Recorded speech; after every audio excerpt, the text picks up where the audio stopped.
Kazuna was a pathetic weakling who got kicked out of the Magic Academy for being useless.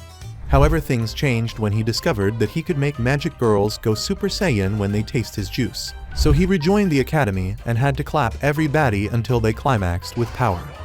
When he arrived at the academy, his sister, Rieri, called and instructed him to get his scrawny behind to headquarters, as she needed him for his heart hybrid gear.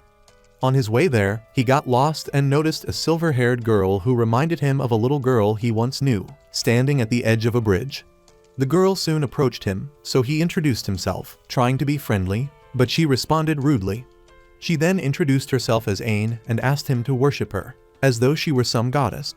Just as Kazuna decided she was delusional, the air raid sirens went off, so she urged him to find shelter and started taking off her clothes. Confused, Kazuna wondered why she was performing a strip show during a raid. However, she surprised him by activating her heart hybrid gear. The next moment, a Magitech weapon appeared in the sky, prompting Ain to open an underground weapons storage unit and take out a large gun. Since she was a pro at handling big things, she opened fire on the rip-off Terminator before flying up to finish it. While she did that, the interception system around the academy activated in anticipation of a full-blown attack. Immediately, Kazuna rushed to meet Ain, who had landed somewhere in the woods, to congratulate her for destroying the Magitech. Ain brushed off his compliments, stating that it was an Amaterasu's mission to battle the Magitech, making him wonder what she was talking about. She then opened another weapons storage to retrieve another gun and told him to find cover. After she left to join the battle, he contemplated whether or not he should also join because he didn't want to keep being a Sakura like his mother had claimed he was. Just as he decided to activate his hybrid gear, a low-budget blue Beatly suddenly showed up and tried to isekai him. Fortunately, a girl named Heiru arrived at that moment and destroyed it before she began scolding for being outside during an attack. They were soon surrounded by more Magitechs, but a big meloned blonde named Eurytia showed up and wiped them out. After the girls left, Kazuna's attention shifted to Ain, who was fighting the enemy until she lost control of her suit and started falling. Seeing this, he sprang into action, activating his heart hybrid gear in time to save her mid-fall. Unfortunately, they crash-landed in the woods, and he noticed that Ain was pretty beat up and had passed out. As he tried shaking her awake, Rieri called and instructed him to cop a feel of her plots if he wanted to save her. Without stopping to think, Kazuna did as he was ordered, but an explosion occurred, distracting him momentarily until Rieri screamed at him to focus. A second explosion soon shook the place, forcing his head into the entrance of Ain's Chamber of Secrets. When he came back up for air, Rieri instructed him to squeeze Ain's melons like they were stress balls. As soon as he did this, Ain started making happy sounds and glowing even more. Rieri then explained that the true power of the heart hybrid gear was a fusion of heart and love. Still worried, Kazuna asked Ain if she was alright, and she answered by punching him into a nearby tree because she'd noticed her state of undress. Believing he'd tried to take advantage of her, Ain demanded answers but stopped when she realized she felt lighter, so she checked her hybrid count. While she wondered how it had gone up, Rieri called her, promising to explain things later, and ordered her to take down the Magitech. Shortly after Ain charged at them with full strength, Eurytia and Heiru arrived, but before they could go after the enemy's ship, they noticed it taking off. Heiru then said that they managed to destroy most of the Magitech, so it was fine if they couldn't take on the ship. Curious, Eurytia asked Ain where she'd gotten the energy to take on the enemy, so she looked in Kazuna's direction for answers. As she watched him wondering who he was, he tried to understand how he boosted her hybrid count. Later in the day, Rieri addressed the students and gave them a brief recap on how the Magitechs invaded Earth 15 years ago. According to the story, the world's military was incapable of fighting them when they invaded, and humanity would have been wiped out if the gates hadn't closed up 2 weeks later. However, they reopened 6 months ago, so the world's governments ordered an evacuation to oceanic megafloats to give what was left of humanity a chance of survival. During their time on the floats, they tapped into their inner Tony Stark and created the heart hybrid gear suits capable of fighting the Magitech weapons. She then introduced the Amaterasu, Atarexia's ace team tasked with fighting the Magitech, which comprised Ain, Heiru, Eurytia, and a very confused Kazuna for some reason. After she praised them for their actions during the battle earlier, she announced they had found a way to make the gears stronger, surprising Ain. Shen then projected Kazuna's face on the screen before announcing that he was the way she was talking about. The next moment, the footage of him fine-tuning Ain's body was played for everyone to see, making him even more embarrassed. He tried to explain what he'd been doing, but an angry Heiru, who happened to be the councilwoman for the disciplinary committee, began berating him. Fortunately for him, Riiri cut her off mid-rant and explained that what he'd done had restored Ain's hybrid count. She then announced that going forward the members of the Amaterasu team were to restore their hybrid counts by developing plot with Kazuna, shocking the entire student body. The following day, Ain decided to get a jump start on their World's End harem project by ambushing Kazuna in his bed. However, she was a bit embarrassed by it. Kazuna tried to talk her out of going through with it, but was interrupted by Heiru knocking on the door. She wanted to apologize for tagging him a shameless farm tool, but when she came in and saw him with Ain, she flew into another fit of rage. As she began using every colorful word she had in her vocabulary to insult him, Ain defended him, saying she'd been the one to seek out his morning wood, but Heiru didn't believe her. This led to both girls activating their hybrid suits, and before Kazuna could stop them, they began fighting, blowing up his room in the process.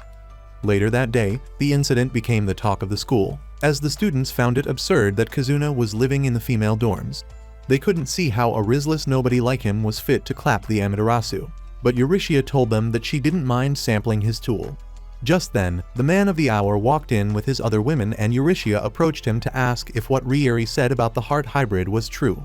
She told him she wanted to test it out herself, but plot blocker Heiru stepped in and asked her to stop letting her hormone monster control her actions. Ignoring the prudish girl, Eurystia told Kazuna they could meet up after school, which annoyed Heiru.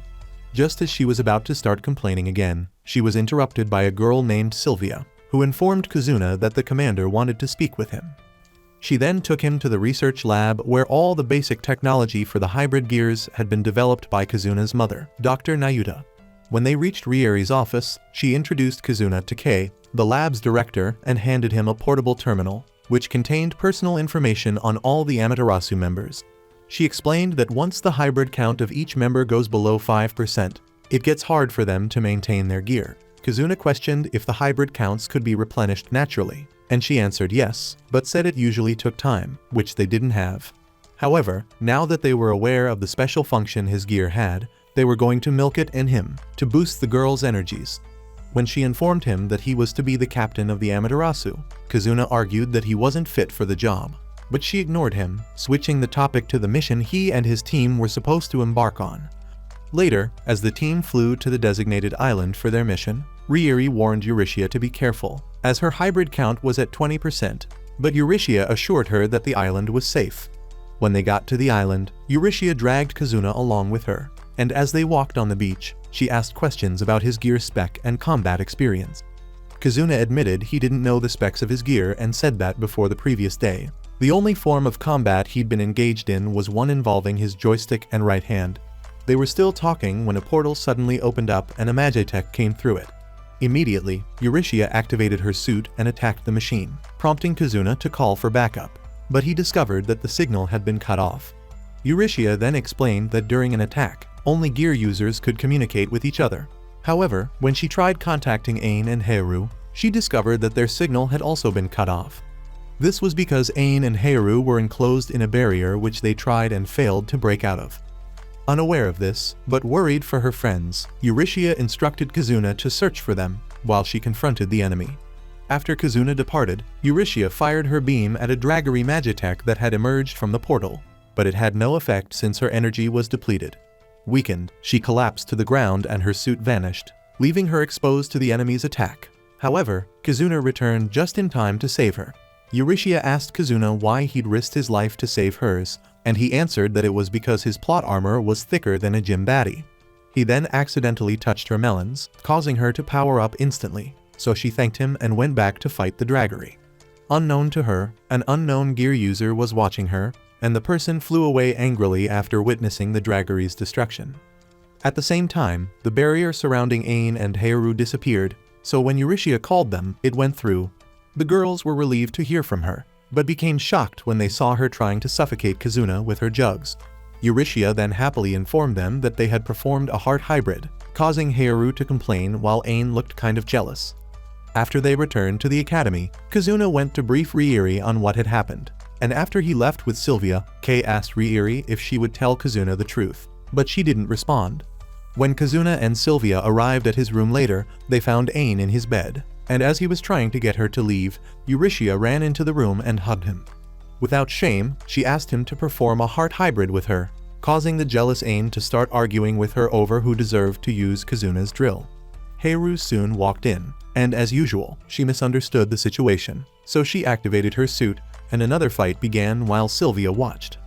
A few days later, during their training exercise, Ain easily destroyed a Magitech dummy, and Sylvia expressed her wish to be like her one day. Kazuna praised Ain, calling her amazing, but the girl was disappointed in his poor compliment choice and asked if that was all his slow brain could come up with. She also pointed out that what she'd done wasn't hard because the Magitech was created by the school's engineering team, causing them to protest the fact that she was insulting their creation. On the other side, Haru and Eurytia were also fighting dummy Magitechs, and those who were watching cheered them on, saying that their gears were exceptional, but for some reason, Ain's green-eyed monster tried to push itself to the surface. Meanwhile, Ryuri and Kei were reviewing the footage from the island attack, and Ryuri cryptically informed Kei that it was time to proceed as planned, stating that with great power came great responsibilities. Later, as Kazuna walked to class, an excited Eurytia latched onto his arm and asked what he thought about her performance during the training session. Kazuna answered that she'd been impressive, so suggestively, she demanded that he reward her. However, the reward she wanted turned out to be a date on the Kyoto float. As she looked around, she asked Kazuna if the temple was real, and he told her that it was only a replica because there wasn't enough time to gather all the cultural materials. Yuri expressed her wish to see the real one once they reclaimed Japan, and Kazuna said that they were fighting to regain control of their world. So Yuri smiled and dragged him across the entire float to enjoy the sights. In the evening, while they were in the Kyoto Tower replica, Kazuna mentioned that Eurytia had exhausted him, so she apologized for dragging him around like a rag doll. As they continued talking, she admitted that during the attack on the island, she'd been afraid that she'd die, but after he saved her, she decided that she wanted to live her life to the fullest without any regrets. When she mentioned that she also wanted to fall in love, Kazuna began feeling awkward, but she assured him that he had nothing to worry about, and thanked him for giving her another chance at life. On his way back to the dorm that night, Kazuna ran into Haru, so he decided to walk with her. During their walk, she expressed her desire to make the lives of all the students as fun as possible, making Kazuna look at her with admiration. When he told her that he liked her way of thinking, she started blushing and acting all tsundere and stuff until she tripped. Thankfully, Kazuna caught her before she could collide with Floor-kun, and as they stared into each other's eyes, they somehow did a heart hybrid. This led Haru to accuse Kazuna of taking advantage of her even though it was obvious that she'd opened her floodgates voluntarily. Just then, they heard a sound coming from a nearby building and went to investigate it only to find Ain training like she had an upcoming MMA fight. Haru then revealed that the girl always trained alone and turned them down whenever they offered to train with her. When she added that Ain never hung out with her or Eurytia and chose to act like a lone wolf all the time, Kazuna became intrigued and thought back to the first time he met her. The following day, he went around asking questions about Ain, but learned close to nothing about the girl. Just as he was contemplating giving up, Ain approached him, so they went outside where she offered him a part of her sandwich. When he was done eating, she asked if he wanted some dessert, offering him a taste of her pie, but he turned her down. Refusing to take no as an answer, she took off her jacket to display her inbuilt pillows, after which she grabbed his hand and placed it on them. But Kazuna tried to talk her out of doing it by saying they were in public. Surprisingly, Ain told him that she didn't care and said that she would do everything in her power to stop being second best to Haru and Eurytia. Seeing the determination in her eyes, Kazuna finally agreed, but when he pinned her down to the bench and tried to kiss her, she turned away. He then stood up and told her that it felt weird because they didn't know each other well. However, he suggested that they get to know each other well, but Ain walked away, saying it was impossible. Before he could chase after her like Prince Charming chased after Cinderella, Ryuri called him and asked him to come see her. When he got to the lab, she took him to the room where he underwent core installation surgery for the heart hybrid gear. But he didn't let her explain why she'd brought him there because he asked her to tell him more about Ain. Understanding his curiosity, Ryuri revealed that they had found Ain 7 years ago in Tokyo, with no memories of who she was or where she came from. After a series of tests to determine her health status, it was discovered that she was compatible with the hybrid gears, so the lab took her in.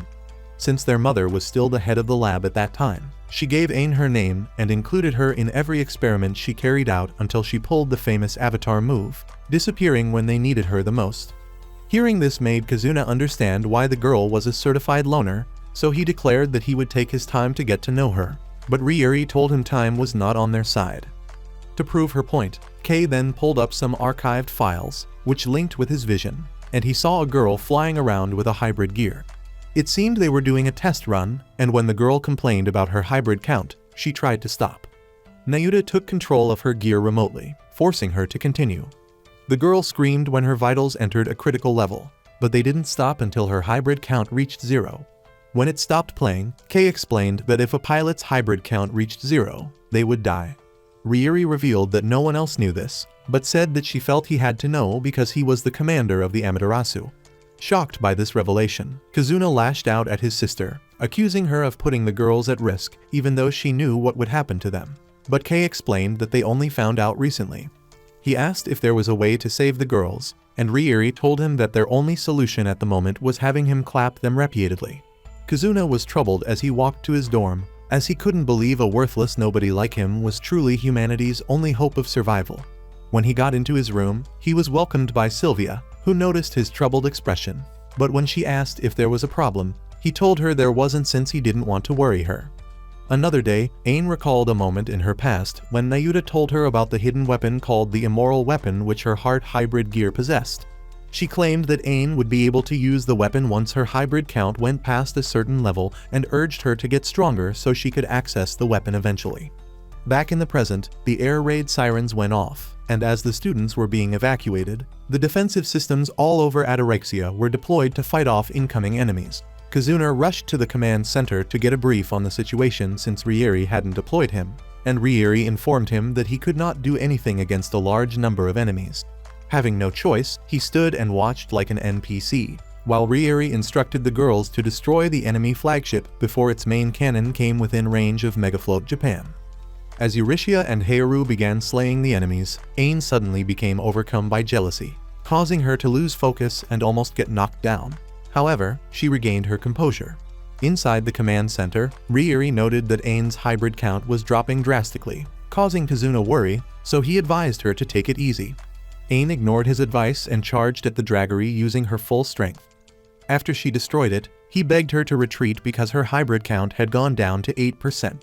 Determined to prove that she was just as skilled as her comrades, Ain ignored his words again and flew towards the enemy's fleet, so Kazuna ran out of the control room before his sister could stop him. As Ain headed for the flagship, she dodged blast after blast, until she was hit by a bigger blast and started plunging towards the sea. When she awoke later, she was in the lab with Kazuna, and after he explained what had happened, she tried to return to the battle. Kazuna tried to stop her by showing her her hybrid count, but she still insisted that she wanted to return to the fight.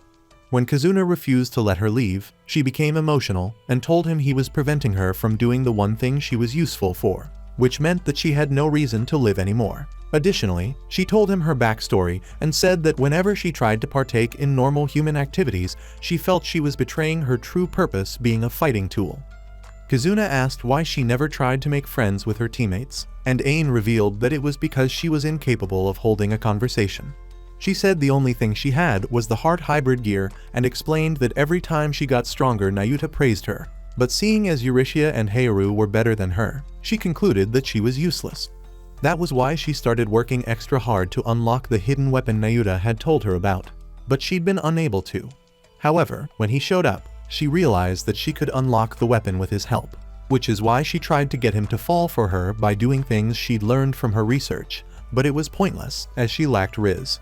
Suddenly, the place shook, prompting her to tell Kazuna that if the school got destroyed, it would be because of her incompetence, which annoyed him. He told her to stop yapping and acting like she was the only one who had problems, but Ain argued that he wouldn't understand. Refusing to back down, Kazuna went into full motivational speaker mode, but Ain wasn't interested in listening to his meaningless TED talk, so she tried to shut him up by punching him. She stopped at the last second when she realized he wasn't trying to defend himself and checked his portal terminal to see that he was also low on energy. Annoyed, she began pounding on his chest and scolding him for risking his life to save her, but he ignored it and revealed that he was also a guinea pig for his mother. When the woman found someone more compatible with the gears, she tossed him aside like an old rag, and after he was reintegrated into society, he found it hard to interact with others. He remained that way until Ryuri told him a person's worth wasn't measured by their abilities, but by how they chose to live, so he decided to do his best. He then gave Ain the same advice, but she told him she didn't know how to go about it, so he promised to help her figure it out. This made Ain blush, so she shyly asked if he would do a heart hybrid with her, and he agreed. Surprisingly, when they were done, Ain tried to go further with him, making him wonder if it was time to introduce her to Big Ben. However, Kay called and explained that it was a side effect of the heart hybrid.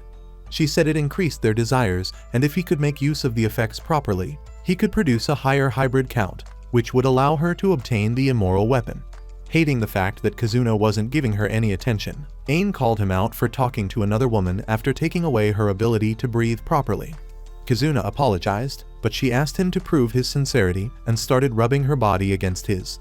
Soon, the cultured idiot got excited, so he ravished her until she glowed brighter than before.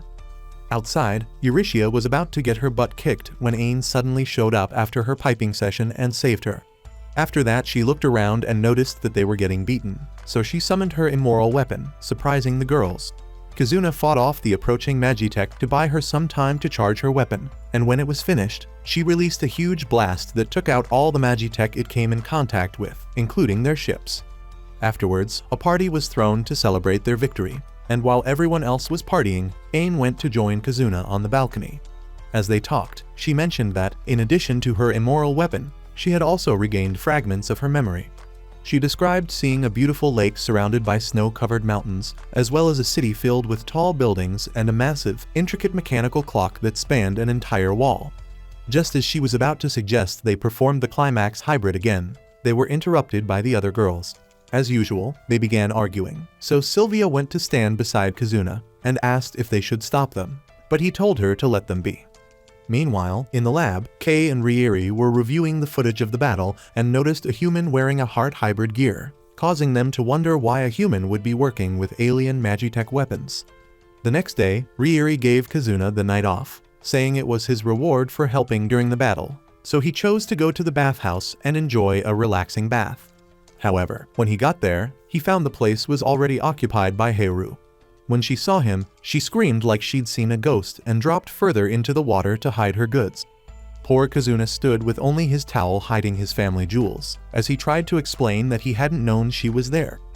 Heiru refused to listen and activated her suit, but froze when she realized that she was giving him a full view of her milk storage. Quickly, she covered them up and then proceeded to beat the living daylights out of him. The following day, the issue was reported to Ryuri and she admitted that she'd set them up. It turned out that the chemistry between them was the same as the one between you and your crush non-existent. So she wanted to give them a little push. As chief of the morality police, Kazuna expressed his disappointment in Ryuri and Heiru backed him up, saying she should worry about her own dry spell. Ignoring them, Ryuri reminded Heiru that if she failed to perform a heart hybrid like Eurytia and Ain, her hybrid count would drop lower than Kazuna's balls. Heiru left Ryuri's office in annoyance, as she couldn't bring herself to accept that Kazuna would be the one to set off her sprinklers. However, after she recalled what happened the night he saved her from falling, she became flustered. Later in class, she kept stealing glances at Kazuna, who noticed and swore to himself that he'd performed the heart hybrid with her. Just then, Ryuri called him and asked him to meet her at a warehouse in the industrial area. When he arrived at the warehouse, Ryuri showed him a simulator she'd been working on with Kay and explained that it was capable of recreating any situation. Her explanation was backed up by a demonstration, which Kay achieved by switching his clothes and changing the room setting. Additionally, Ryuri told him that it could be used as a dating simulator, which would allow him to bring on the heat while he was with the girls. The simulator was also set to use Kazuna's desires to help increase the chances of a heart hybrid. So while he was talking to Ryuri, her outfit changed to a Playboy bunny outfit. This made her ask if he was into role-playing, and when he tried to deny it, she told him ordered him to test run the simulator with one of the girls. Having no choice, he invited the Watermelon Queen and tried to find the perfect scenario to get her excited. Stopping in a kinky motel setting, Kazuna changed both he and Eurytia's outfits, and when she saw him like that, she went feral. She tossed him onto the bed and straddled him. However, when she tried to kiss him, he blindfolded her and cuffed her wrists, which made her excited, but she tried not to show it. Seeing her reaction fueled his cultured desires, so he confidently grabbed her peaches before taking off her top. He then began playing with her milkers and didn't stop until her body created another Niagara Falls, ultimately achieving a heart hybrid. That evening, Kazuna approached Haru and trapped her between his body and a tree. He then asked if she would like to go on a date with him, as this felt easier than outright asking her to perform a heart hybrid. Flustered, Haru struggled to form coherent sentences, but the moment was abruptly interrupted by Sylvia, who had come to show Kazuna her report card. While he praised her for her good grades, Haru excused herself, claiming she had somewhere to be. Days later, Ryuri summoned the members of Amaterasu and informed them about mysterious radio wave signals detected from an old US military base. Kei added that they were certain someone was on the base, prompting Kazuna to inquire whether it was a survivor. Ryuri responded that they couldn't determine if the signal was from an ally or an enemy, so she tasked them with finding the source. Kazuna pointed out that the portal entrance on the island could be dangerous, but Ain reassured him that everything would be fine, claiming she could eliminate the enemy with her immoral weapon. Eurytia reminded Ain that since it had disappeared, she hadn't been able to use it. Blushing, Ain declared that if the situation called for it, she would perform another climax hybrid with Kazuna. After they left, Kei told Ryuri that the radio waves seemed to be transmitting some kind of data. Ryuri stated that the only way to confirm this would be after the team conducted their investigations. Kei then asked what would happen if the sender turned out to be her mother, to which Ryuri assured her she would handle the situation herself. When the team reached the island, they split up to cover more ground. Haru and Ain discovered an underground communication room, but it appeared that whoever had been there had cleared out before they arrived. All the computers were broken, and the only functioning piece of equipment was a radio that continued to blink. Meanwhile, in another part of the island, Kazuna and Haru encountered a green-haired girl drinking tea. Haru asked if she was a survivor and offered to help her, but the girl stood up and activated her heart hybrid gear. Upon hearing Kazuna refer to it as that, she asked if that was the term for Magitech armor on Earth. This prompted Haru to inquire about her country of origin, to which the girl proudly proclaimed that she was from the Empire of Batlantes, which ruled over more than half of the other world. As she spoke, a portal entrance opened behind her. The girl introduced herself as Aldia, an otherworlder, and then summoned her weapon, announcing that she would take their cores before attacking them. Kazuna and Haru dodged, but Aldia pursued them. Haru attempted to strike her with her sword and blades, but they were easily repelled. Aldia countered with an attack aimed at Kazuna, then turned her attention to Haru, but a beam shot by Eurytia intervened. Ain joined the fight and attacked Aldia, who was impressed by her white Magitech armor. As Ain threw punches, Aldia tried to ask her a question, but Kazuna stepped between them, which annoyed Aldia and resulted in her sending both of them flying. Haru tried to attack Aldia from behind, but she dodged and summoned a Magitech creature from the portal. Haru screamed and charged at it, but her blades failed to pierce its defenses. Climbing on top of the creature, she continued to stab at it until she was shaken off. Ain then jumped onto its back, attempting to punch a hole through it, but Eurytia warned her to back away as she shot beams at the Magitech, which also had no effect. Realizing they couldn't take it down, Kazuna ordered a retreat, but Haru insisted on pursuing it. He stopped her by stating it was an order, so she complied. Aldia tried to follow them but halted when warned that her magic was depleting.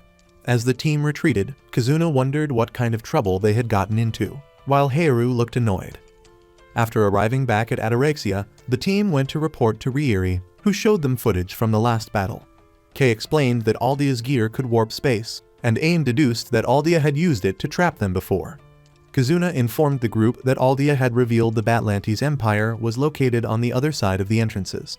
He then asked if the Empire was responsible for the recent attacks, but Ryuri replied that they could not be certain. Kei pointed out that they had designated the three-headed dragon that attacked them as a tri-head because its power exceeded that of a category A weapon. As Haru watched the video, she experienced a flashback and demanded that Ryuri send them back.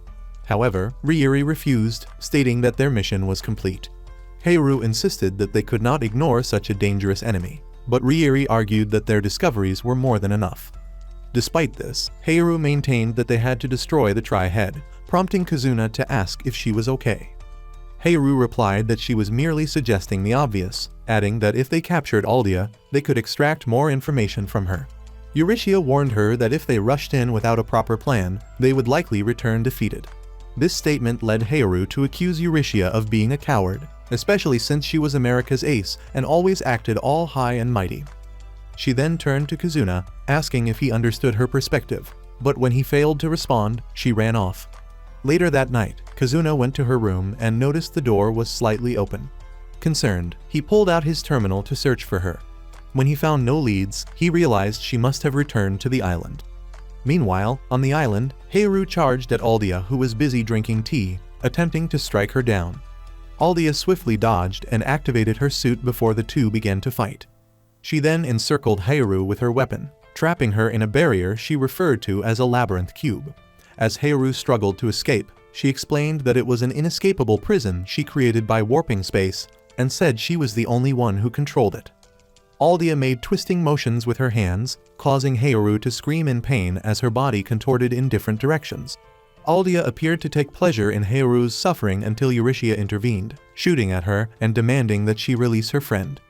After a second shot rang out, Aldia removed the cube surrounding Hayaru to protect herself. Kazuna rushed to Hayaru's side as she collapsed and scolded her for being reckless. She asked why they had come, to which he replied that he couldn't abandon one of his friends. Aldia and Eurytia continued their fight until Aldia got distracted by Kazuna helping Hayaru, which allowed Ain to land a hit on her.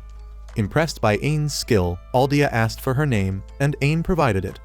When Aldia inquired about the name of her Magitech armor, Ain jokingly asked if Aldia was tripping, explaining that what she wore was a heart hybrid gear. Aldia then rambled nonsensically, prompting Ain to ask if those were her last words before charging at her again.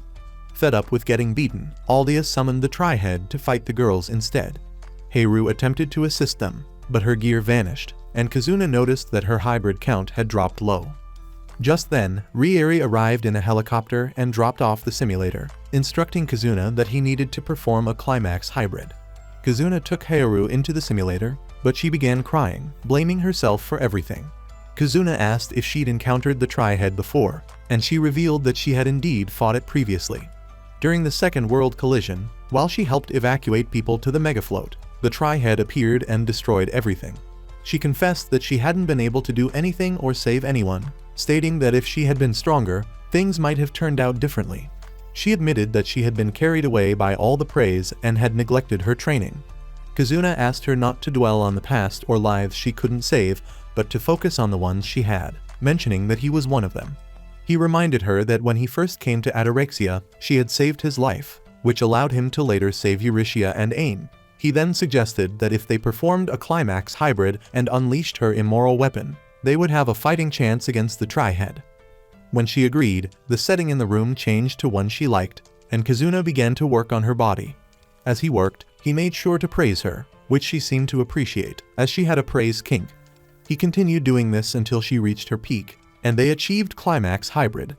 Immediately, Hayaru activated her suit and brought forth her immoral weapon, transforming her suit into samurai armor. She then charged at the Tri-Head and slashed it, destroying it once and for all. Aldia couldn't believe that Hayaru had taken down the Magitech with just one hit, so Kazuna offered to share what he knew in exchange for information from her. Aldia mentioned that she had seen them fight and knew they didn't stand a chance against her. She then attacked Ain, and when Eurytia shot at her, Aldia skillfully blocked the attack and used her spear to strike Eurytia. She did the same to Kazuna, managing to push him back. However, before she could attack him again, his suit glowed, and he summoned an immoral weapon. Rieri, watching from the helicopter, speculated that it was likely a side effect of his climax hybrid, and wondered if his suit was capable of creating weapons too.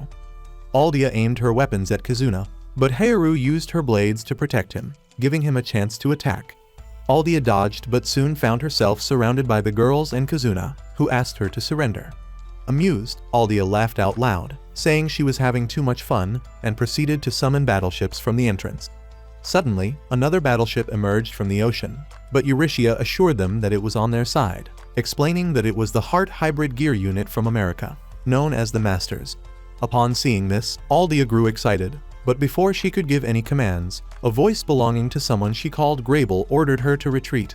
Grable reprimanded her for disobeying orders and breaking regulations, but Aldia insisted she was just getting to the fun part.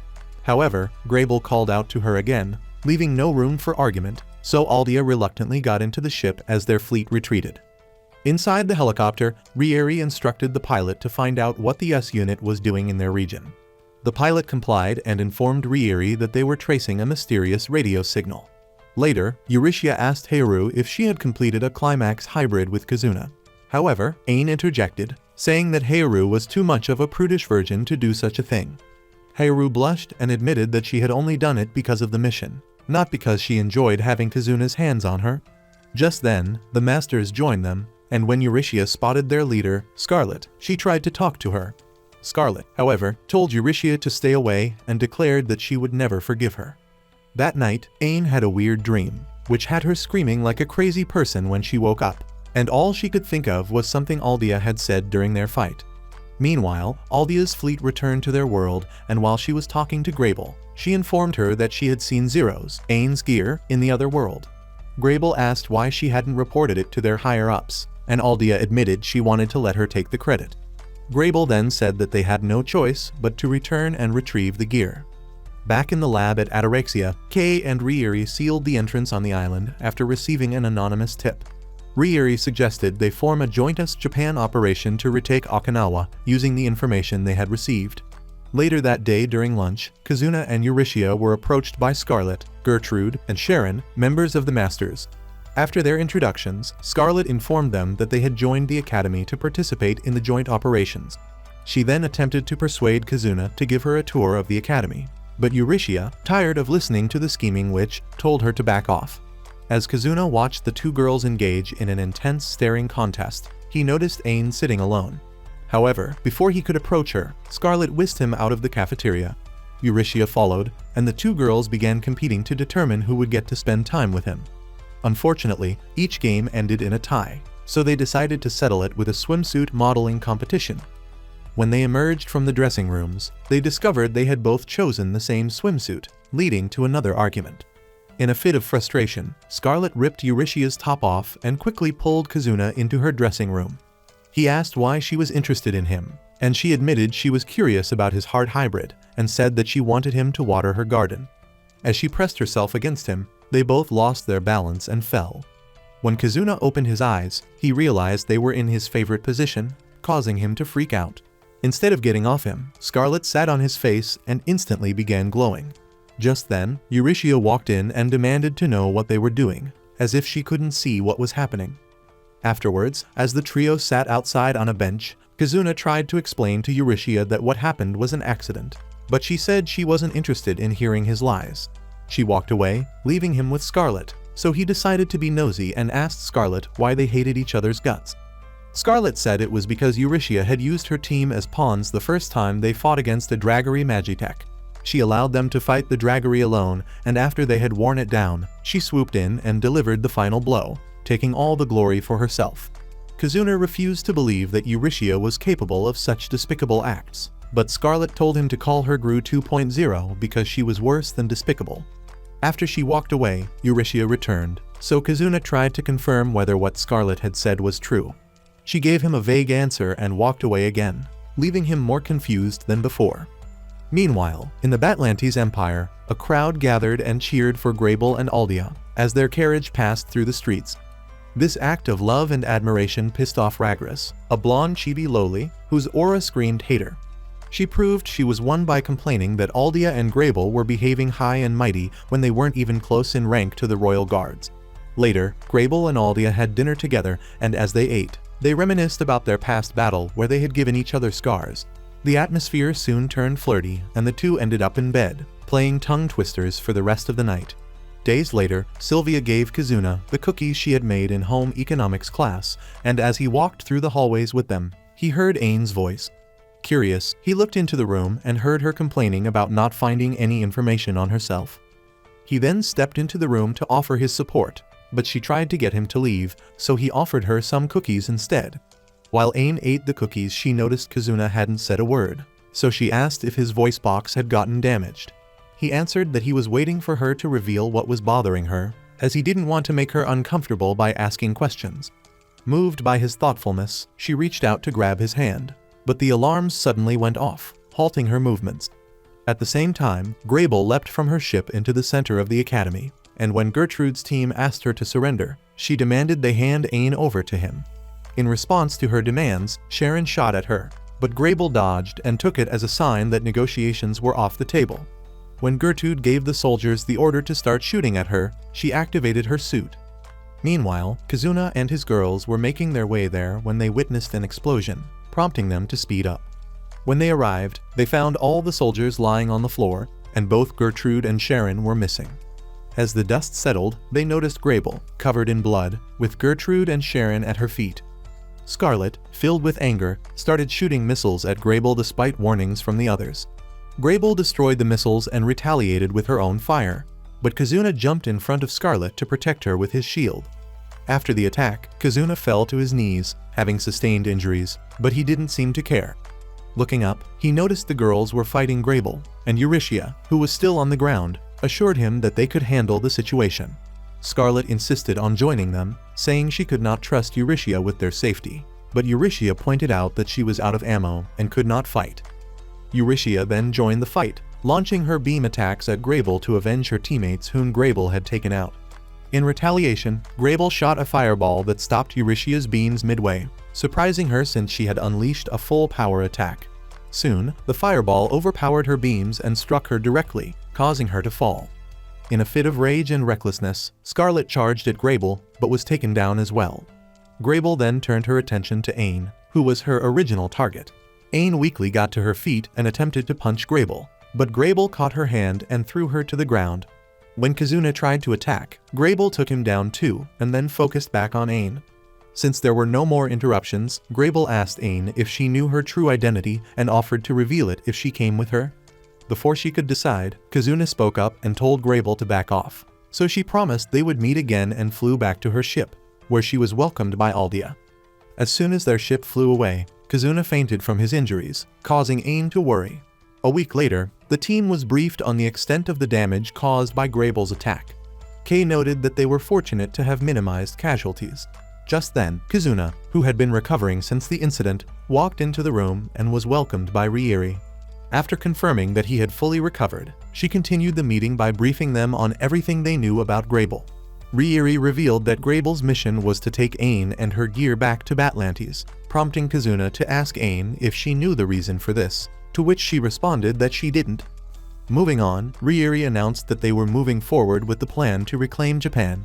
However, to achieve this, they needed to close the entrances in Tokyo and Okinawa. She stated that they would start with Okinawa, but the challenge was that Grable was there, and unless they defeated her, their plans would fail. Rieri acknowledged that with Grable's beastly strength, it would be nearly impossible for them to win, which is why they needed an additional boost. This boost was a new type of hybrid gear called the Connective Hybrid. Kazuna asked for details, and Kei explained that it involved him engaging in plot-making activities with two girls at once. Additionally, Rieri explained that the overwhelming energy would allow for a more powerful offensive charge than a normal heart hybrid, leading to the creation of a more powerful immoral weapon. Upon hearing this, Saint Heiru rebuked them, stating she wouldn't participate in such a scandalous exercise. Trying to make her understand, Rieri further explained that unlike heart hybrids and climax hybrids, the connective hybrid required Kazuna's love and the friendship between the two girls to function. After considering this, Kazuna suggested that Scarlet and Eurytia be the first ones to attempt the connective hybrid with him. Scarlet was watching over Gertrude with Sharon when Kazuna called her to the training facility. To her surprise, the training facility turned out to be a mobile hybrid special bath, which left Scarlet feeling displeased about being there with them. Noticing Scarlet's discomfort, Eurytia playfully nudged Kazuna and urged Scarlet to stop acting modestly.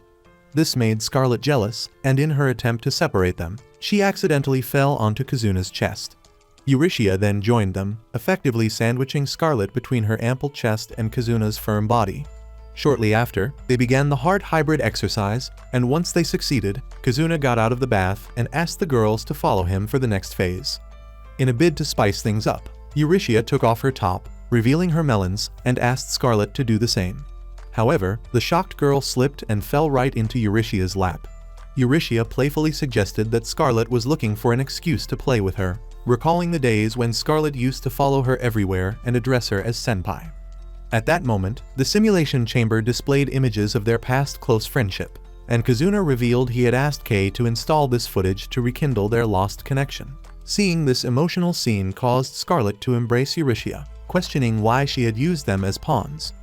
Eurytia explained that she had no idea the Draggery Magitech would appear at the location she had sent them to. She intended to keep them safe, but she admitted to taking all the glory for herself to become a super ace. Scarlet remembered how, when Eurytia came to save them from the Draggery, she had already been injured from fighting alone, yet she ignored her wounds just to rescue them. After forgiving each other, they pounced on Kazuna, whose expert hands played the right chords, which made them sing in ecstasy, finally completing the connective hybrid. Once they finished and stepped out of the simulation box, Ryuri congratulated them for a job well done. She then informed them that she was splitting them into two groups, one to confront Grable and the other to seal the entrance. Meanwhile, just as Grable was telling Aldia that they didn't need to lift a finger because the Amaterasu would come to them, they suddenly heard an explosion. The cause was Ain, who had arrived to confront Grable about why she was so determined to take her along. Before she could get an answer, Eurytia shot at Grable and asked Ain if she was okay, just as Scarlet joined them. Eurytia urged Ain to go help Kazuna and the others. However, as she left, Aldia tried to stop her. Eurytia and Scarlet quickly intervened, and Scarlet opened fire on Grable, who attempted to dodge the missiles until Aldia created a shield to protect her. Scarlet then signaled Eurytia, who powered up and summoned a cannon too large for her to handle, but she seemed to enjoy wielding big guns. She went after Grable, but Aldia blocked her path, trying to push her back with her labyrinth cube. This only prompted Eurytia to increase her power. When Aldia's cube exploded, she fell to the ground.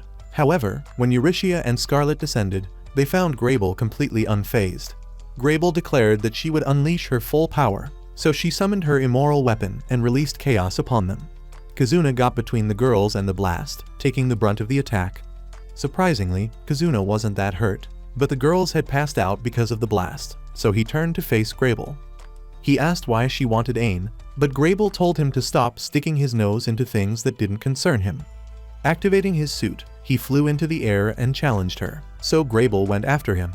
She didn't realize that he was only trying to buy time to figure out which weapon to use against her. When he couldn't decide on one, he summoned them all, surprising Grable, who wondered if he was carrying an entire military unit on his back. Both of them started exchanging fire, but when Kazuna realized he was about to lose, he summoned a cannon similar to Scarlet's own, which he used to take her down. Heiru managed to catch Kazuna before he hit the ground. Grable then crawled to pick up the still unconscious Aldia, and as she flew past Ain, she promised she would return for her. Meanwhile, the second team managed to close the Okinawa entrance, and Ryuri announced that victory was theirs. Eurytia and Scarlet expressed their happiness by hugging Kazuna, and when Heiru arrived she commented on how dirty it was that Kazuna had clapped two girls at once. Ain was also there, but instead of joining the others, she recalled Grable's promise and wondered what her real identity was. Days later, Kazuna, Ryuri and Kei were discussing the plans to retake Japan, and after having liberated Guam and Okinawa, Ryuri felt confident that they could also liberate Tokyo. The following day, while Kazuna was giving a presentation about the cafeteria food to his fellow male students, they cut him off, saying they wanted to learn about something else. Catching on to their drift, he pulled up 3D images of the girls, which immediately changed the atmosphere in the room. As they crowded around him, he explained that all the data he was presenting was 97% accurate because he'd been the one to perform the experiments with each girl. The models even showed them a heat graph of some of the spots he worked on to get their floodgates open. Eager to learn more from the plot god himself, one of the boys pleaded with him to share his secrets, so Kazuna began educating them. He said that they had to understand how the girls felt and act accordingly, but they were too stupid to understand a word of what he was saying. To help them understand better, he played the footage of him and Heiru doing a heart hybrid, which caused the shameless gooners to go nuts. The next moment, an angry Heiru barged into the room wearing her heart hybrid gear, and after the boys ran out, she opened fire on Kazuna. Later, after leaving the nurse's office, Kazuna decided to go and see what the girls were doing since the academy's Festa Day. As soon as he stepped outside, he encountered Eurytia and Heiru, who told him that Ain was missing. He immediately offered to help look for her. While searching, he ran into Gertrude, who suggested that he check the school building. After that, he decided to explore the haunted house, but when he arrived, all the girls ran away in fright, As he pondered why everyone had run away from him, Sylvia emerged and noticed him. She asked him where everyone was, but he chose not to respond and instead requested that she follow him. He led her to Hyrule and Eurytia, informing them that if Ain didn't show up, they could use Sylvia as a substitute for their performance. After leaving them to continue his search, he encountered some members from the engineering division who persuaded him to try out their new railgun. Unfortunately, when he attempted to use it, the weapon exploded. Next, he went to see Kay, who showed him a scandalous magazine featuring a picture of him and Hyrule on the cover. In the following class, he met the master's unit, dressed as maids while running a maid cafe. They insisted he take a seat and order something from the menu, but upon glancing at the options available, he realized he'd be in serious trouble if he stayed. Meanwhile, in the Batlantes Empire, Grable found herself tied up and accused of treachery for concealing Ain's presence on Earth. Their leader, Zul'Shayani, ordered a full-scale attack on Earth to retrieve Ain. Grable pleaded with her, arguing that they didn't need to spill more innocent blood, which earned her a slap from one of her comrades. Zul'Shayani coldly stated that the lives of the people on Earth meant nothing to her, so she didn't care what happened to them. Another commander stripped Grable of her clothes before Zul'Shayani began whipping her. To ensure Grable wouldn't resist, Zul'Shayani compelled her to look into her eyes and hypnotized her. As the whipping continued, Grable found herself wondering why she seemed to derive some twisted enjoyment from the pain rather than feeling anger. When the whipping finally ceased, Grable tried to convince herself that everything would be fine once Aldia came for her. However, her hopes were crushed when she saw Aldia crawling to Zul'Shayani on all fours like a dog, begging for more affection. Zul'Shayani then promised Grable that she would become a loyal pet like her friend when she was finished with her, and then asked where they could find Ain. Later, as Zul'Shayani delegated orders to the other commanders, Nayuta approached her, requesting a moment to speak. Back on Earth, Ain still hadn't shown up, so the girls proceeded with their performance alongside Sylvia, while Kazuna continued searching for her. He eventually located Ain in an empty classroom and went in to talk to her, hoping to find out why she had suddenly disappeared. When he asked her why she appeared troubled, she explained that every time they performed a heart hybrid, fragments of her memories returned. The problem was that, when she searched for the places she recognized in her memories, she couldn't find anything, likely because they were from another world. Suddenly, Ain looked frightened and insisted to Kazuna that she wouldn't participate in any more heart hybrids since she didn't want to remember anything else. Kazuna pointed out that her hybrid count was dwindling, but she remained resolute, claiming that if she recalled more memories, she would no longer be the same person.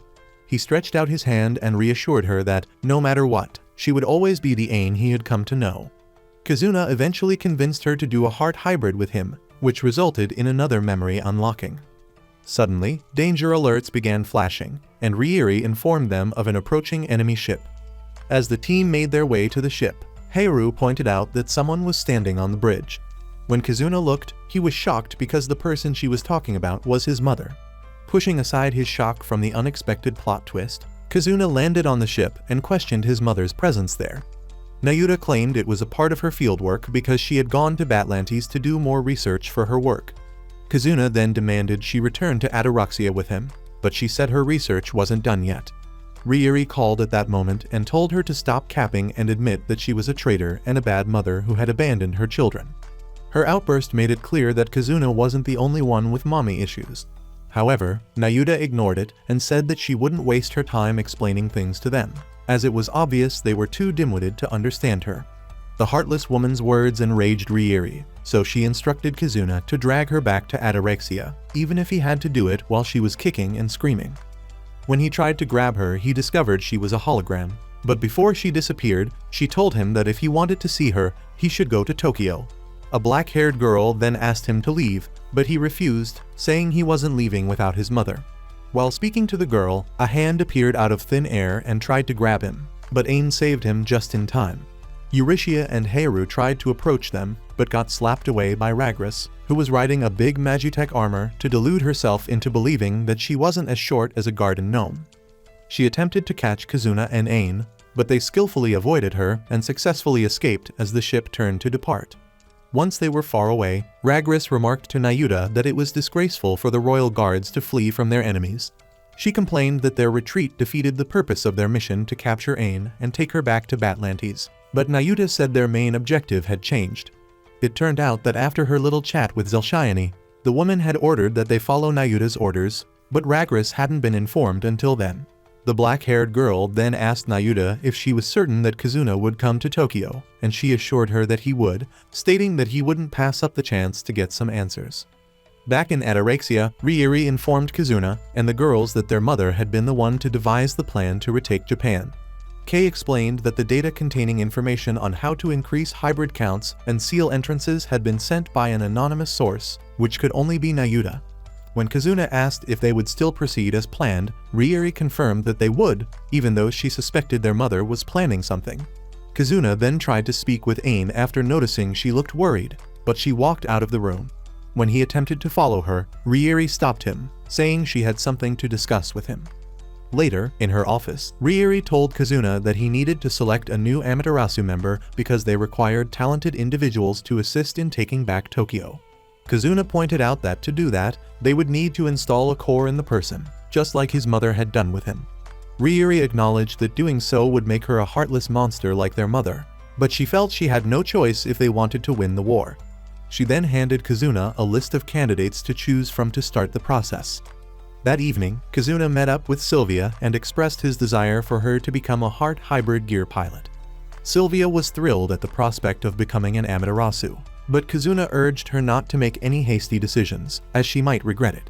Sylvia misinterpreted his words as a sign that she wasn't good enough and began to cry before running off. Kazuna managed to catch up with her and explained that he didn't want her or any of the other girls to die fighting. Sylvia revealed that her dream was to become an Amaterasu so she could find her missing parents, but now she only wanted to fight for him.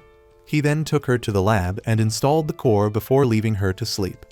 The next morning, the engineering division delivered anti-Magitech rifles and railguns to the Masters team, and Scarlet was confident that they could take back Tokyo with them. At the same time, Kazuna found Ain at the edge of the bridge where they first met. She told him to get lost because his presence was giving her a stomach ache, but he insisted that they needed to perform a heart hybrid. Ain claimed she was perfectly fine and asked if he was too stupid to understand what she was saying. When he tried to speak, she cut him off, saying she didn't need help from the Eros Demon Lord, and added that crying in his arms over a weird dream was the biggest mistake of her life.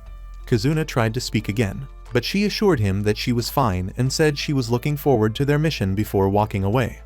Meanwhile, Eurytia found Heiru in one of the classrooms and asked if she was worried about going to Tokyo. Heiru admitted that she had been initially scared of going back there because of her past, but since she met Kazuna, she'd had a change of heart. Eurytia agreed that Kazuna had a way of influencing people in a good way, as he helped her to realize it was okay to rely on others. Heiru then said that having Kazuna in their lives allowed them to experience something new, making Eurytia wonder if Ain had also experienced something new. Later, Kazuna visited the surgery room where his core was installed and had a flashback of when he found a young Ain crying. He had asked why she was sad, and Ain told him she could not remember anything from her past, so he promised to help her remember. In the present, he told himself that no matter how stubborn and strong-willed she was still just a girl who sometimes needed a shoulder to cry on. The following day, Atarexia was attacked by Magitech weapons with the codename Vikings. Scarlet instructed Kazuna and the girls to head to Tokyo while she and her team dealt with the Vikings. As they made their way, they encountered a group of Magitech weapons, prompting Kazuna to tell the girls to split up and regroup later. He pressed on toward Tokyo, but before he could reach the land, a Magitech weapon emerged from the water and attacked him. He managed to dodge the attack, but upon entering Tokyo's airspace, he discovered it was swarming with various Magitech units. Deciding that flying low was the best course of action, he searched for a suitable landing spot. When he came across an old train tunnel, he entered and set up a terminal, allowing Ryuri and her team to confirm the coordinates of that entrance.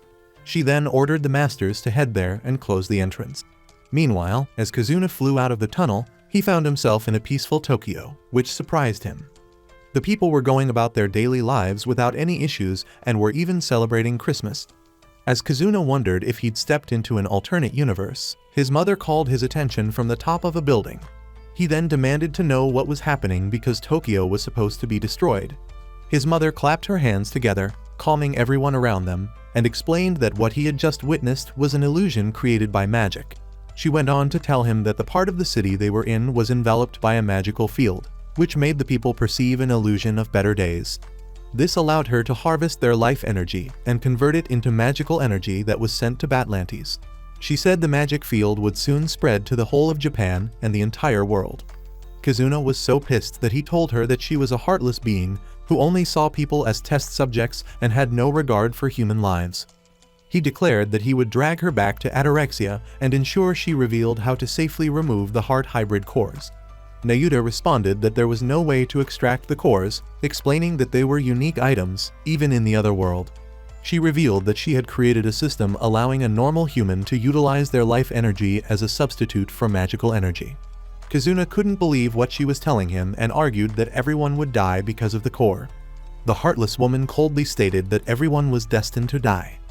Enraged, Kazuna charged at her, but the black-haired girl intervened, slapping him into a wall. Before he could retaliate, Rizz arrived, declaring that she would be the one to fight him. Kazuna noticed the people around them moving like mindless zombies and realized that fighting there would be dangerous. He then took to the skies in search of a better battleground. Rizz pursued him, armed with some magitech weapons, and attacked. Fortunately, he was saved just in time by the girls who arrived to help him. The Master's unit also arrived at the entrance location and was preparing to seal it when they received a call about incoming magitech weapons. Meanwhile, in the area where Kazuna and the girls were fighting Rizz, she had taken out both Hayaru and Eurystia, leaving Ain as the last woman standing. Although Ain had the upper hand initially, the tide turned when she attempted to kick Rizz because Rizz used the force of her kick to propel her away. Thankfully, Kazuna was there to catch her, and as he held her, Rizz declared that she would be taking Ain with her and attempted to finish off Kazuna. Suddenly, Rizz was struck by a blast from an incoming hybrid gear, which eliminated all the magitechs surrounding her. The gear then stopped next to Kazuna and Ain, opening to reveal Sylvia, who instructed Kazuna to get Ain to safety while she engaged Rizz in battle. Kazuna complied, warning Sylvia to retreat if things escalated. An enraged Rizz approached Sylvia, insisting there was no way she would lose to a rugrat. In response, Sylvia declared that she would not permit her to harm her friends and vowed to take her down. Rizz charged at her, prompting Sylvia to fire in self-defense. However, Rizz was able to push Sylvia back with his punches. Surprisingly, Sylvia countered Riz's blows, which only fueled his anger. She then declared that she would take everyone down with her, and activated Inferno, launching her heart hybrid into the air like a missile. This created a massive explosion that devastated everything in its range. Even though she was inside her protective shield, Sylvia could still feel the blast's effects. Kazuna called to say he was on his way, but she told him to stay where he was and mentioned that she would summon her immoral weapon to counter the explosion. She flew toward the fireball and summoned her immoral weapon, Titania, which took the form of a large fairy. The fairy created a black hole that absorbed the energy from the blast until it vanished, leaving only clear skies. Nayuta watched in admiration as Sylvia demonstrated her incredible ability, standing alongside the black-haired girl who cradled the unconscious Rizz in her arms. By the time Kazuna and the others got to where Sylvia was, they were already low on energy and realized they were about to be cooked by the enemy. Just as they were about to lose hope, their fairy godmother, Riiri, called to say she had made plans to ensure they could replenish their hybrid counts during the battle. While she was speaking, the simulator dropped out of the sky, and she instructed Kazuna to begin with the girls whose hybrid counts were lower, while the others bought them time. Kazuna took Hayaru inside first, and as they performed the heart hybrid, Hayaru made happy noises until she achieved ecstasy. Once they were done, they exited the simulator and Eurystia teased them for taking their sweet time, while the rest of them were getting their butts kicked. She believed they had taken a long time because Hayaru had finally started enjoying these regular playing sessions, but the girl denied it. The moment she turned to leave, a magitech dropped in front of them, but Ain took it down quickly before heading into the simulator with Kazuna. After locking the door behind them, Ain requested that he clap her to infinity and beyond so she could use her immoral weapon. He tried to convince her to let him attend to the Eurystia first, as she still had more energy, but she refused to listen, insisting that he park his truck in her garage immediately. Giving in to her demands, Kazuna chose to use a class setting instead of a regular room because he believed being in an embarrassing situation would make her floodgates burst open faster. He made her stand in front of the classroom without underwear, causing her to become excited like he'd predicted. When she tried to cower, Kazuna refused to let her and kept doing what he was doing until they achieved a heart hybrid. Since they were aiming to bring forth her immoral weapon, Kazuna moved to a more humiliating scenario. While this was happening, Ain got lost in her mind, floating through space until she saw a bright light she assumed was her immoral weapon and reached for it. However, instead of her weapon, she found herself in Batlantes, looking at a younger version of herself. Afraid, she screamed and was transported back to the simulator where Kazuna was trying to wake her up by shaking her. When she opened her eyes, she asked if the Climax hybrid had failed because her hair was still the same silver color it always was. Kazuna apologized for failing her, but she responded that it was her fault for being too scared to pursue what she wanted. Suddenly, the simulator was flipped upside down the next moment, so they went outside to investigate and found the other girls unconscious. Just then, Zelshayani appeared before them and introduced herself as the captain of the Batlantes Empire's Royal Guard. She informed Kazuna that his voice couldn't be heard by any of the girls because they were all trapped deeply within their minds. The scene then shifted to Hayaru, who was reliving the day she lost her loved ones to the Tri-Head, and to Eurytia, who was experiencing an alternate version of the day she accidentally sent Scarlet and her team to face a draggery. When the scene returned, Zelshayani explained that they were being consumed by nightmares filled with pain and regret from their pasts. Ain remarked that using a psychological attack against an enemy was a cowardly tactic, but Zelshayani told her to shut up and stop being sentimental. Meanwhile, Ryuri tried to contact Scarlet and her unit, but was not able to get through for some reason. Just as she was wondering what happened, an explosion shook the control room, and she was informed that a new Magitech had attacked and all counter systems were down. Outside, the soldiers and the remaining masters were fighting off the Magitechs, while Momo tried to assure herself that Kazuna would save them. Back in Tokyo, Zelshayani told Kazuna and Ain that if they surrendered to the Batlantian Empire, she would spare their lives. She promised they would live happy lives as cattle for harvesting life energy. This made Kazuna remember the people he had seen on the other side of the city, so he asked how it would be possible to live happily if he stopped being himself. She ignored his question and asked Ain if she could remember where she got the core for her gear. Ain replied that it didn't matter if she remembered, as it was none of Zelshayani's business. When Ain tried to attack, Zelshayani glared at her, making it physically impossible for her to move. Zelshayani then flew up and declared she would send Ain on a trip down memory lane to help her remember. Her heart hybrid gear began releasing dust-like particles that caused Ain to fall into a trance-like state upon contact. Despite the particles reaching him, Kazuna remained unaffected and demanded that Zelshayani release Ain as he attempted to attack her. His movements were halted by the Magitechs that had joined Zelshayani, and when she called him pathetic, Kazuna tried to prove her wrong by activating his suit. Meanwhile, Ain was trailing behind her younger self when she recalled Nayuta mentioning that her core had already been installed by the time she was discovered. She experienced flashes of memories and tried to make sense of them. When Ain attempted to open the door she found, her younger self appeared and warned her that once the door was opened, there would be no turning back.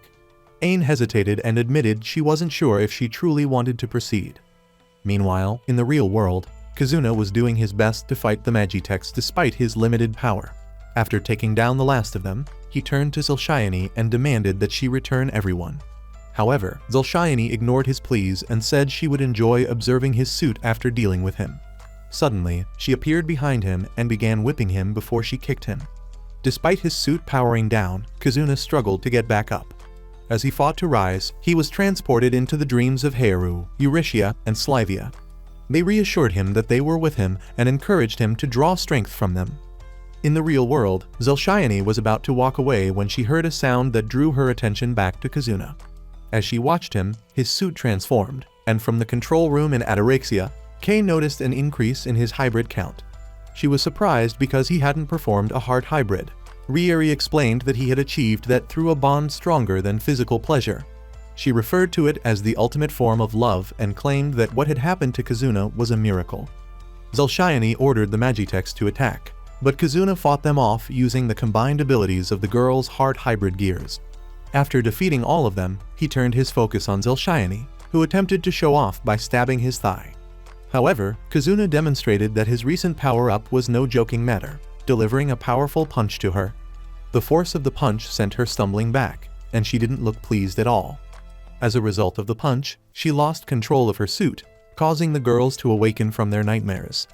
Just as Kazuna sighed in relief, part of his armor broke off, and he realized that Zelshayani had moved closer to him. She praised him for managing to inflict pain on her and said she would reward him by having Ain finish him off. When he turned around, he saw a completely hypnotized Ain approaching him with a sword. Meanwhile, her true self was trapped in her memories, watching clips of her past with Kazuna until they shifted to show what her body was about to do to him in the real world. Ain began screaming and crying, saying all she wanted was to be with him. She insisted that to achieve that, she needed power, so she stretched her hand toward the door. When it opened, her younger self welcomed her inside. In the real world, the moment Ain's body attempted to attack Kazuna, she regained control and halted her movements. Ain's hair turned pink as she activated her suit. But when Zulshayani noticed what was happening, she tried to intervene. Before Zulshayani could reach Ain, Kazuna created a protective shield to cover her. Despite this, Zulshayani continued to try to break through the shield, cursing as she did so, and only stopped when Ain floated into the sky. While in the air, Ain released a burst of energy that deactivated Kazuna's suit and sent Zulshayani and all the Magitech flying. The energy spread throughout Tokyo, breaking the magical spell and freeing the people, as well as Scarlet's team, from the nightmares Zulshayani had cast upon them. They immediately got back on their feet, activated the entrance sealing systems, and closed the entrance. From her vantage point, Nayuta observed and informed the black-haired girl that it was time to move on to the next phase. As Kazuna and the girls stood watching the sunset, a red-haired girl approached them and addressed Ain as Princess Ain Synclavia of the Batlantes Empire. What do you think Nayuta's plan is? And is Ain truly a princess like the mysterious red-haired woman claims? If you've watched up to this point and loved the video, comment your favorite Amaterasu member. Also, check out the next video. See you guys in the next video.